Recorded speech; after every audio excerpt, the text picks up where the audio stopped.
आवाज आपकी, खबर हमारी। आप देख रहे हैं न्यूज 24 उल्लासनगर। कैसी कुछ परिस्थितियां रहेगी, पर यह तय है कि जिन्होंने भी गद्दारी की है, सुजीत चक्रवर्ती हो बेवड़ा, दारू पीकर वहां पर बैठता है। ऑफिस 8-8 9 महीने से ओबीसी बोल रहे खिलाफ बोलो मत, 8-8 9 महीने से ऑफिस नहीं खोलता है। ऐसे लोगों को इस बार ये बेवड़ों को इस शहर से नगर सेवकों को हराने के लिए सुजीत चक्रवर्ती भी मैदान में उतरेगा। आगामी महापालिका चुनाव को लेकर शहर की राजनीति गरमाने लगी है। इसी बीच टीम ओमी कालानी के पैनल 8 से जुड़े नगर सेवकों का भारतीय जनता पार्टी में प्रस्तावित प्रवेश अचानक स्थगित हो गया। इस घटनाक्रम ने राजनीतिक हलकों में चर्चाओं का दौर शुरू कर दिया है। टीम ओमी कालानी के मुख्य प्रवक्ता कमलेश निकम ने इस पर तीखी प्रतिक्रिया दी। उन्होंने पैनल 8 के नगर सेवक सुजीत चक्रवर्ती को गद्दार और बेवड़ा करार देते हुए कहा कि जो लोग कालानी परिवार से गद्दारी करेंगे, उन्हें जनता और पार्टी आने वाले चुनाव में उनकी जगह दिखाएगी। निकम ने स्पष्ट शब्दों में कहा, अब की बार गद्दारों को घर बैठना पड़ेगा। यह बयान आगामी चुनावों से पहले शहर में राजनीतिक माहौल को और गरमाने वाला साबित हो सकता है। कि तुम्हारा प्रवेश नहीं होगा, वापस जाओ। कल यहाँ तक की बात हुई, इसमें अभी कमलेश यादव भी हमारे साथ में, पर वो गाँव में वो बोला। उसके बाद में और भी साथी जो है वो बाहर है। शास्त्री नगर को ओमी कलानी जी, पप्पू कलानी जेल के सलाखों में जाने के बाद ओमी कलानी यहाँ चुनाव लड़े थे, भारी बहुमत से चुनाव जीते। और मैं आज आपको यहाँ पर बताऊं कि हमने ही जो उम्मीदवार दिया था उसने आज हमारे साथ में गद्दारी की। अब पूरे महानगर पालिका के चुनाव में क्या होगा क्या नहीं होगा वो बात की बात होगी, पर इसको हराने के लिए कलानी परिवार का हर एक सदस्य यहाँ पर उतरेगा और किसी भी हालत में इस बार लंबू को भर्ती देने का काम करेंगे। क्योंकि राजनीतिक परिस्थितियों को ये जो सीमेंट कांक्रीट की सड़क यहाँ से वहां तक दिख रही है, परिस्थिति जो है यहाँ की जो सड़कें हैं, जब भी नगर सेवक का चुनाव हुआ तो पहली बार ओमी जी ने कहा कि ये पहली सड़क बननी चाहिए अपनी।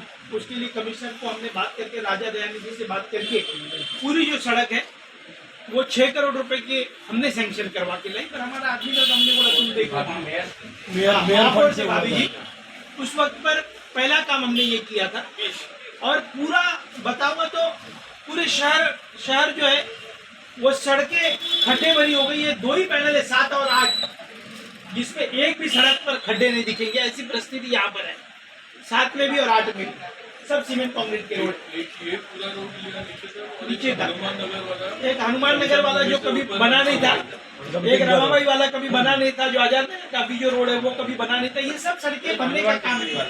मतलब पूरा जो फोकस है, और कलानी परिवार का ये घर है, और घर पर कोई सेंध करके गद्दारी करने की कोशिश करेगा तो उसको मुंह तोड़ जवाब देने के लिए ओमी कलानी और पूरा परिवार यहाँ पर टिका रहे। अब रह गई बात कि ओमी जी ने कहा कि आप सर्वसम्मति से एक उम्मीदवार तय करो कि आपके बीच का उम्मीदवार कौन होना चाहिए, और आपका कहना है कि परिवार का ही उम्मीदवार होना चाहिए। और भी टाइम है, हमारे पास समय है। अब एक बार सब लोग बैठकर, हमारे यादव जी है ही 3-4 टाइम कारपोरेट पर नगर सेवक है, उसके बाद में हमारे और भी साथी है, उनके साथ में सभी आप लोगों ने डिस्कशन करना चाहिए। हमारे हीरे जी है, हीरे जी तो उनके घर के जो सदस्य वो मेरे सामने ही चुनाव लड़े, और बहुत अच्छे तरीके से हमने कभी आपस में झगड़े नहीं किए। चुनाव होने के बाद में बोला अपन जो हो गया वो हो गया, पर अभी अपने को एक साथ रहना है। कभी भी मनमुटाव हमने आपस में कभी नहीं रखा चुनाव एक बार खत्म होने के बाद। पर यह तय है कि इसको उल्लासनगर में जो यहाँ का नगर सेवक है वो पहले धोबी घाट में चुनाव लड़ा था, 550 वोट मिले थे, सामने वाले को 4000 वोट मिले। दूसरी जगह लड़ा, 2 बार चुनाव में करारी हार मिली थी, और आज यहीं पर कलानी परिवार की तरफ से जिसने जीता और हमसे गद्दारी की। इसके पहले भी जिन्होंने गद्दारी की वो सब समाप्त हो गए, सब हार गए। अब इनका समय आ गया, इसको चुनाव हराने के लिए हम सबको एक होना पड़ेगा, और एक होकर एक अच्छा उम्मीदवार डिसाइड करके निर्णायक भूमिका में हमको काम करना पड़ेगा।